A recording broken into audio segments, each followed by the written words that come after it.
Hello বন্ধুরা, আজকে আমি তোমাদের করে দেখাবো চিকেনের লাল ঝোল। তো তার জন্য প্রথমে মাংসটা আমাকে ম্যারিনেট করে রাখতে হবে। প্রথমে মাংসটা আমি ভালো করে ধুয়ে জল ঝরিয়ে নিয়েছি। এবার এতে দিয়ে দিচ্ছি কেটে রাখা পেঁয়াজ। তারপর এতে দেব আমি কিছু বাটা মশলা। এতে রেখেছি আমি আদা, রসুন, জিরে, ধনে আর কিছু শুকনো লঙ্কা বেটে রেখেছিলাম, ওটাকে এর মধ্যে দিয়ে দিলাম। আর দেব আমি হলুদ গুঁড়ো। আর কিছু আমি এখন দেব না, লবণটাও দেব না, লবণটা দেব পরে। এটা দিয়েই আমি ভালো করে মাখিয়ে ম্যারিনেট করে রেখে দেব। তো তোমরা ভিডিওটা অবশ্যই দেখো, দেখে যদি তোমাদের ভালো লাগে তোমরা লাইক করো, কমেন্ট করো আর সাবস্ক্রাইব করতে ভুলো না। আর পাশে থাকা বেল আইকনটা প্রেস করে দিও, যাতে আমার ভিডিওর প্রথম নোটিফিকেশনটা তোমরা দেখতে পাও। তো চলো, মাংসটা ভালো করে আমি মাখিয়ে নিয়েছি। এবার এটা আমি ঢাকা দিয়ে রেখে দেব। 1 ঘন্টা মতন এটা ঢাকা দিয়ে রাখতে হবে। তোমরা আধ ঘন্টাও রাখতে পারো।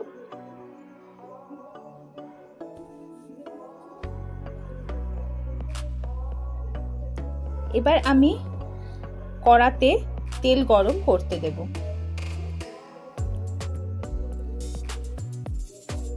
তেল গরম হয়ে গেছে। এবার এতে আমি কেটে রাখা আলুগুলো দিয়ে দেব। আর দেব একটু হলুদ গুঁড়ো। আলুটাকে একটু লাল লাল করে ভেজে নিতে হবে। এবার ঢাকা দিয়ে দেব।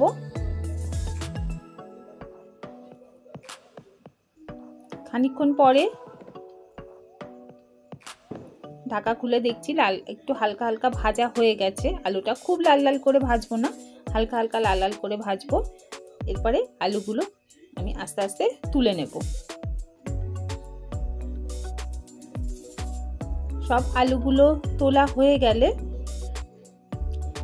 এই কড়াতেই দিয়ে দেব আমি ম্যারিনেট করা মাংসটা। এবারে মাংসটাকে ভালো করে কষাতে হবে, তার জন্য ভালো করে নাড়াচাড়া করে ঢাকা দিয়ে দেব।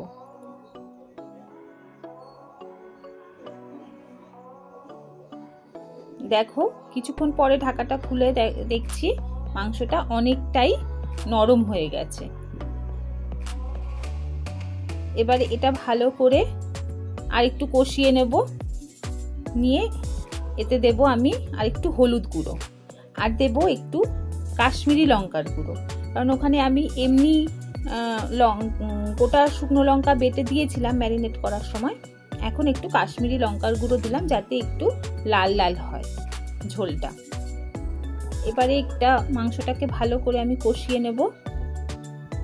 নিয়ে এবারে আমি এতে দেব লবণ। তারপর ভালো করে নাড়াচাড়া করে আর একটু কষিয়ে নেব। দেখো, আমার মাংসটা অনেকটাই কষানো হয়ে গেছে। এবারে কড়াতে লেগে লেগে যাচ্ছে। এবার আমি দিয়ে দেব কেটে রাখা আলুগুলো। এবার আরো ভালো করে আমার এটা কষাতে হবে, যাতে আলুর মধ্যেও মশলাগুলো ঢুকে যায়। এবারে যে ম্যারিনেট করে রেখেছিলাম থালার মধ্যে, সেইটা ধুয়ে সেই মশলা ধোয়া জলটা আমি এতে দিয়ে দিলাম। আর কিন্তু এখন আমি জল দেব না। এটাকেই ভালো করে ঢাকা দিয়ে দিয়ে কষিয়ে নেব। দেখো, খানিকক্ষণ পরে আমি খুলে দেখছি এটা অনেকটাই কষানো হয়ে গেছে। এবার তোমরা এটাকে কড়ার মধ্যেই গরম জল ঢেলে ঝোল করে নিতে পারো, বা এটাকে কষিয়ে কষিয়ে কষা মাংসও করে নিতে পারো। কিন্তু আমি এটা প্রেসারে দিয়ে একটু ঝোল ঝোল মতন করব। তার জন্য এটা আমি প্রেসার কুকারে তুলে নেব। দেখো, আমি প্রেসার কুকারে হাতা দিয়ে আস্তে আস্তে তুলে নিচ্ছি। সবটা তোলা হয়ে গেছে। এবার ওই কড়ার মধ্যেই আমি একটু জল ঢেলে দিয়েছি গরম হবার জন্য। এদিকে প্রেসার কুকারে আমি দিয়ে দিলাম সামান্য একটু ঘি, যাতে এর টেস্টটা একটু ভালো আসে আর গন্ধটাও ভালো হবে। এবার কড়ার ধোয়া জলটা যেটা গরম করলাম ওটাও আমি প্রেসার কুকারে ঢেলে দিলাম। এবার প্রেসার কুকারটা আমি গ্যাসে বসিয়ে দেবো। এবারে দেব আমি গুঁড়ো গরম মশলা, কারণ এবার যে ঢেকে আমি 2টো সিটি দেব, তারপর আর প্রেসার কুকারটা খুলবো না, কারণ 2টো সিটি দিলে আমার মাংসটা হয়ে যাবে। তাই জন্য এখনই গরম মশলাটা দিয়ে দিলাম।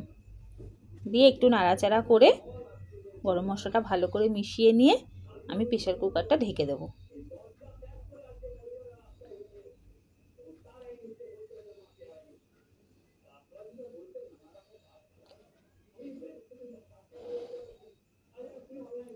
দেখো মাংসের সিটি পড়ে গেছে, 2টো সিটি দিয়ে নিয়েছি। দিয়ে নিয়ে আমি ওরকমভাবে রেখে দিয়েছিলাম।